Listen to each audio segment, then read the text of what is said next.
Bonjour à tous, soyez les bienvenus pour suivre avec nous cette nouvelle édition dont tels sont les faits saillants de l'actualité. Le chef de l'État Ismaël Omar Guelleh a reçu aujourd'hui une délégation sud-soudanaise.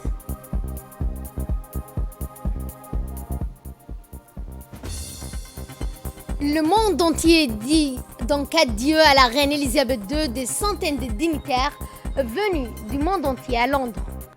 Bonjour à tous et merci de nous accueillir chez vous. Le président de la République Ismaël Omar Guelleh a reçu aujourd'hui au Palais de la République le vice-président du Sud-Soudan, Taban Dengue, accompagné d'une importante délégation ministérielle.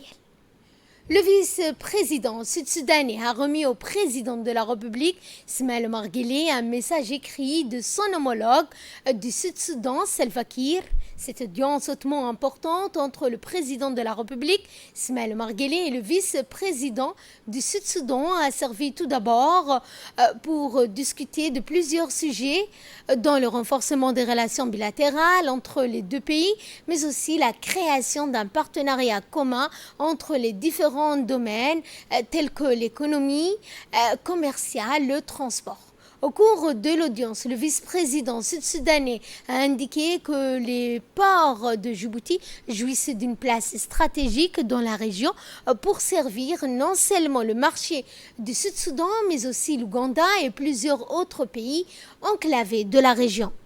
Pour sa part, le président de la République Ismaël Omar Guelleh s'est dit prêt à poursuivre les efforts afin de concrétiser les projets communs entre les deux pays. Et pour plus d'explications, à l'issue de cette audience avec le chef de l'État, le vice-président du Sud-Soudan a indiqué, je le cite, « Le président de la République de Djibouti est un homme politique qui a joué un rôle majeur dans la signature de l'accord entre le parti politique du Sud-Soudan. » Le vice-président sud-soudanais a également indiqué que la République de Djibouti jouit d'une position stratégique dans la région.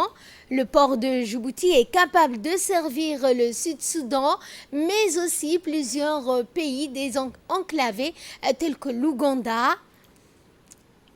Le vice-président sud-soudanais a dit également que les discussions avec le chef de l'État ont porté sur la création des routes et transports ferroviaires pour les marchandises telles que le pétrole du Sud-Soudan, ensuite raffiné dans des usines de raffinerie, puis ensuite exporté. Il a exprimé le souhait et la volonté du gouvernement du Sud-Soudan à travailler davantage avec le gouvernement de la République de Djibouti pour créer un partenariat gagnant-gagnant pour les deux pays et les deux peuples.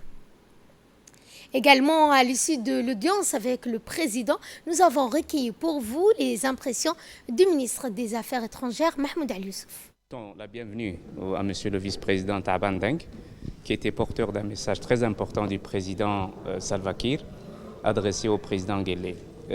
C'est vraiment une visite historique, puisque cette visite permettra des ouvertures économiques, des ouvertures commerciales très importantes entre la République du Sud-Soudan et la République de Djibouti. Cette délégation est forte parce qu'elle comprend beaucoup de ministres.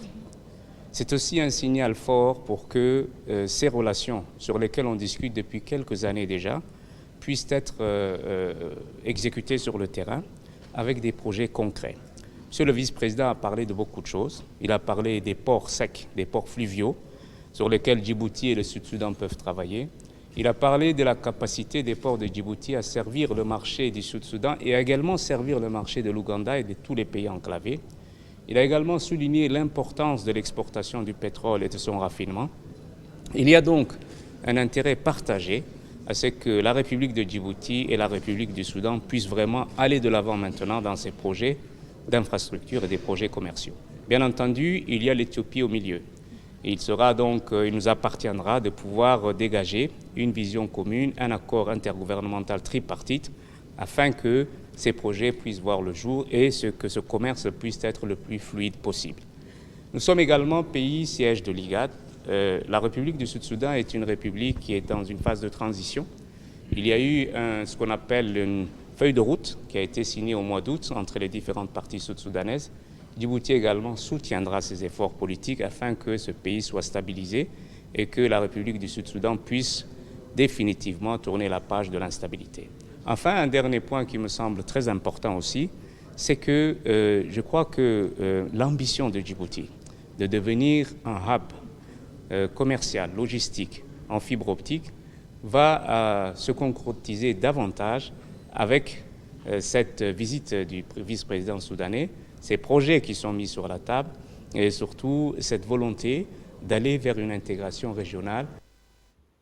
Dans l'actualité également, le Premier ministre Abdelkader Kamel Mohamed a reçu ce matin au salon d'honneur de la primature l'ambassadeur de France à Djibouti, Arnaud Guillois, pour une visite d'adieu. En effet, après avoir travaillé durant 3 années pour rapprocher et fluidifier les relations entre les deux pays, M. Guillois est appelé à représenter la République française auprès de la République de Madagascar. Il a toutefois tenu à remercier le Premier ministre Abdelkader Kamel Mohamed pour l'accueil chaleureux, l'engagement sans discontinu du gouvernement djiboutien durant son mandat. Le Premier ministre Abdelkader Kamel a remercié à son tour l'ambassadeur Guillois pour tous ses efforts consentis dans la concrétisation et sa contribution sine qua non dans plusieurs projets à Djibouti. Ont assisté à cette entrevue entre le Premier ministre et l'ambassadeur français, le secrétaire général de la primature, Naguib Abdallah Kamel. Dans le reste de l'actualité, le ministre de la Santé, Dr Ahmed Roblé Abdillah, a reçu dans son cabinet une délégation de médecins spécialistes du groupe hospitalier MGM, issu donc de la République de l'Inde. Le groupe hospitalier MGM est un centre médical multisectoriel, est un centre médical multispécialiste proposant des traitements et soins dans plusieurs spécialités. De cette délégation était composée et accompagnée de l'ambassadeur de la République de Djibouti en Inde, M. Issa Abdullahi. Au cours de cette réunion, les deux parties ont discuté de plusieurs opportunités et de renforcer également la coopération entre les deux pays dans le domaine de la santé, l'amélioration du plateau technique, des structures 3e niveau et la qualité des soins.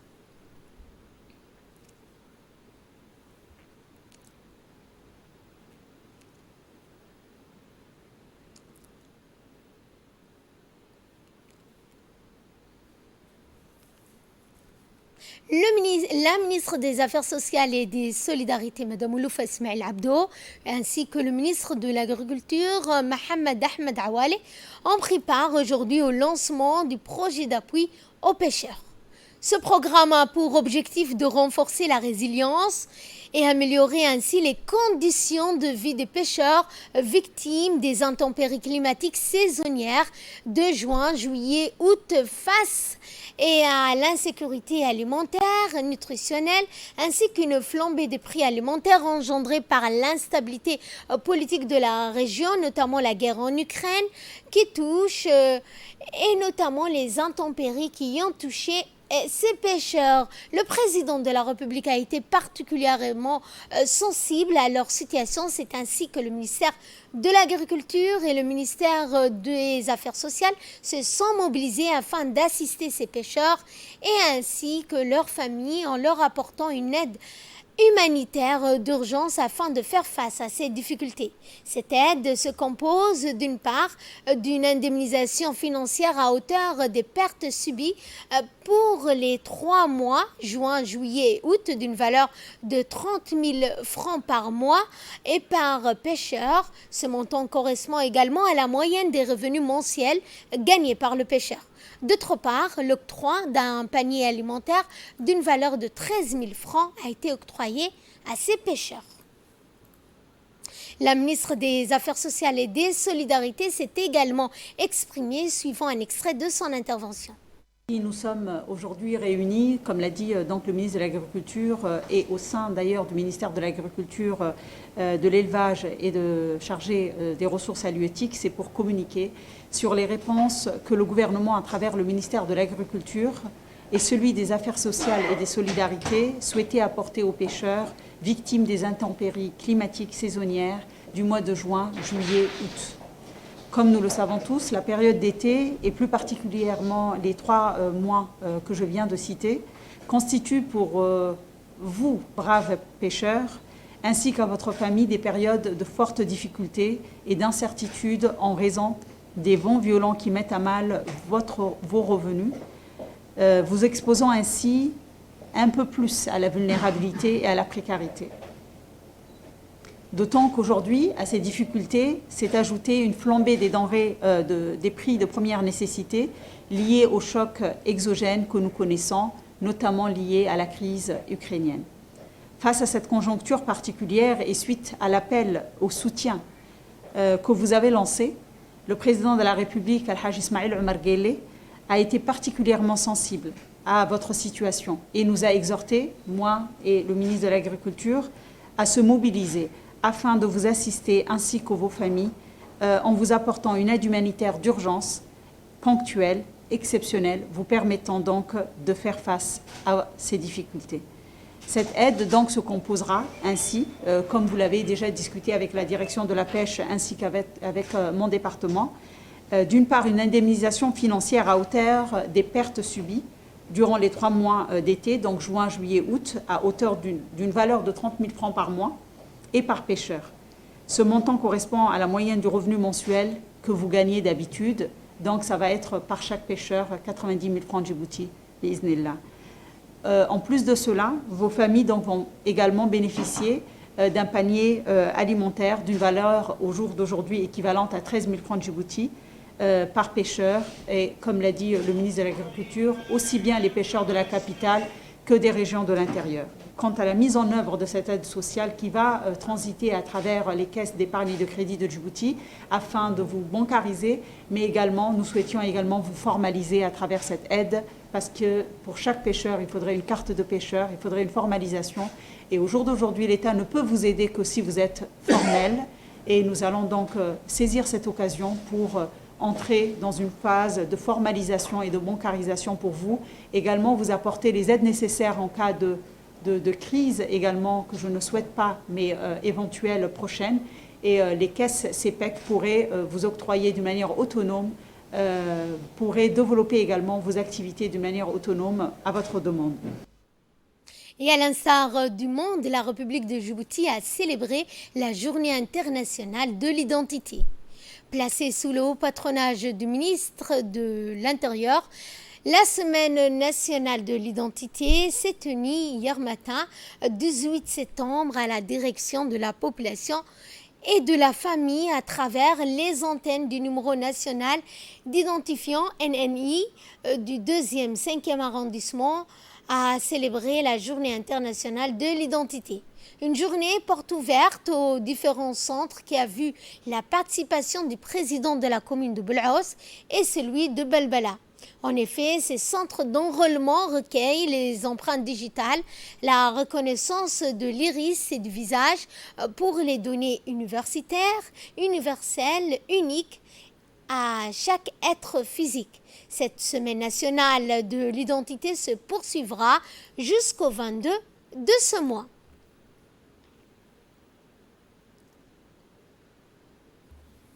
Nous sommes là aujourd'hui réunis à la direction de la population et de la famille du 2e arrondissement. Donc, nous célébrons aujourd'hui la Journée internationale de l'identité nationale. Donc, qui dit identité dit sécurité. Donc, cette journée coïncide aujourd'hui avec l'enregistrement des listes électorales qui va bientôt prendre fin le 30 septembre. Donc, le ministère de l'Intérieur et la direction de la population et de la famille est toujours debout pour être aux côtés de la population et enregistrer les jeunes sur leur identité nationale. Aujourd'hui, nous sommes à l'entité de la population et de la famille qui siège au 2e arrondissement. C'est pour être au plus près de la population. Nous appelons la population à s'enregistrer, à venir changer leur carte et à s'enregistrer. Et pour plus ample explication sur cette semaine internationale de l'identité, je vous propose de suivre le mot du directeur général de la population. Le monde célèbre la journée internationale de l'identité. Il est important que Djibouti célèbre avec tous les pays du monde, tous les citoyens du monde, la journée internationale de l'identité.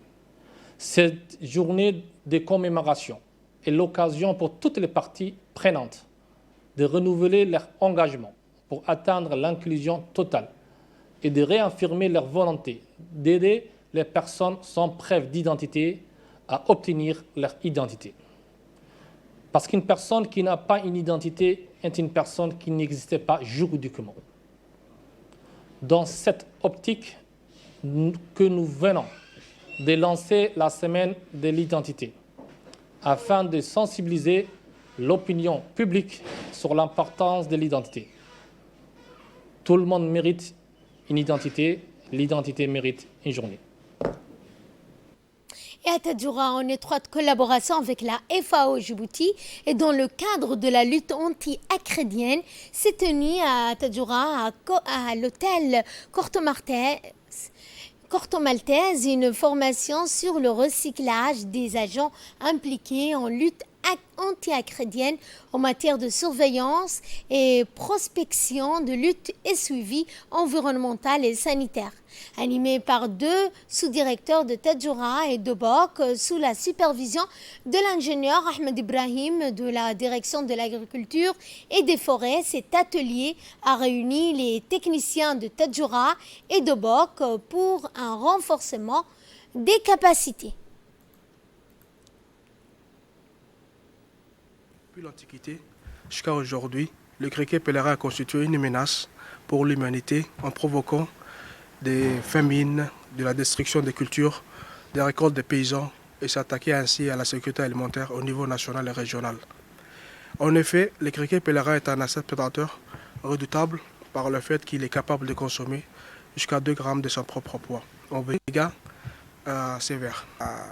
À Tadjoura, depuis le 11 septembre et qui s'achève aujourd'hui, le 15 septembre 2022, à Tadjoura, a connu un rafraîchissement des connaissances en méthode de prospection, de surveillance, de lutte et même de la bioécologie et de suivi environnemental et sanitaire.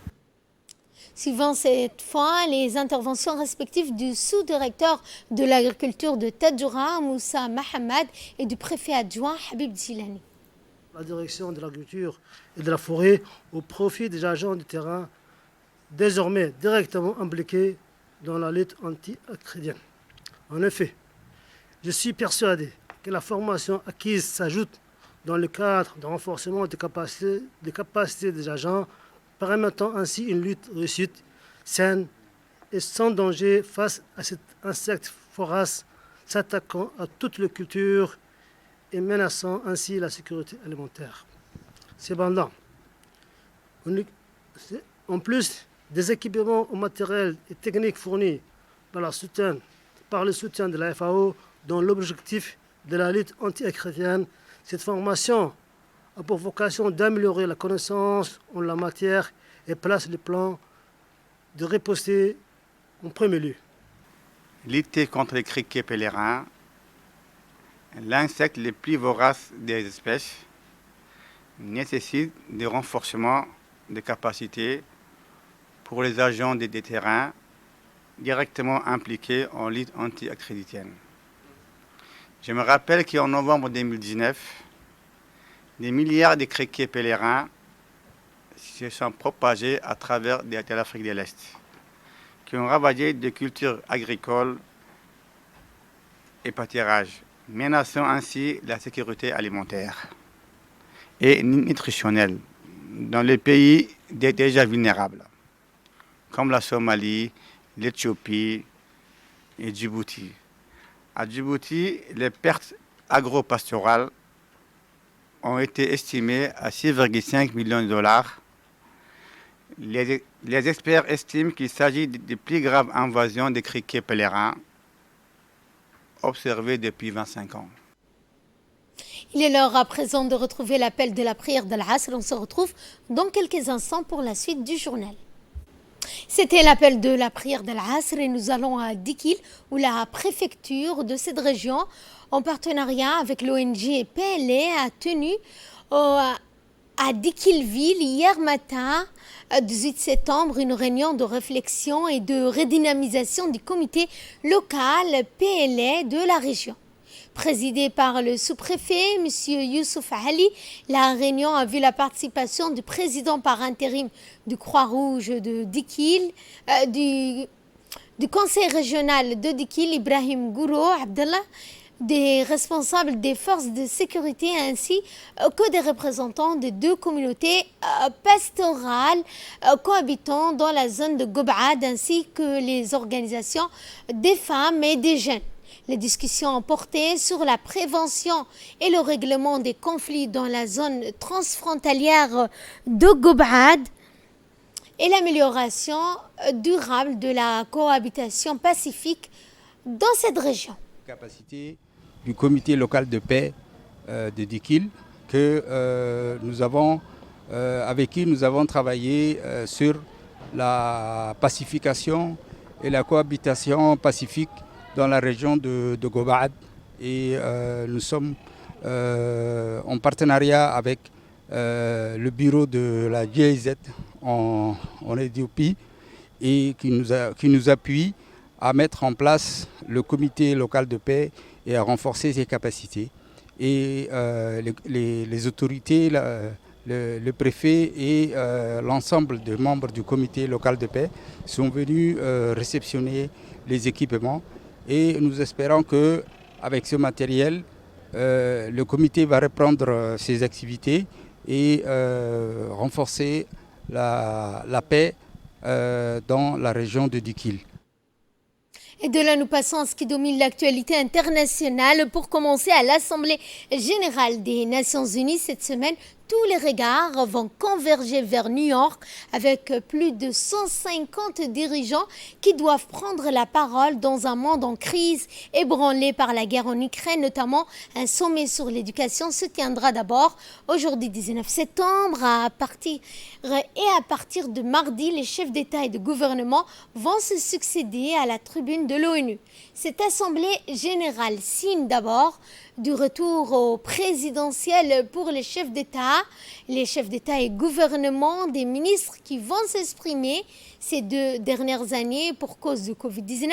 Une partie des discours avait été faite sous forme de vidéos enregistrées. Parmi les défis auxquels vont s'attaquer les dirigeants de la planète, il y a bien sûr la guerre en Ukraine.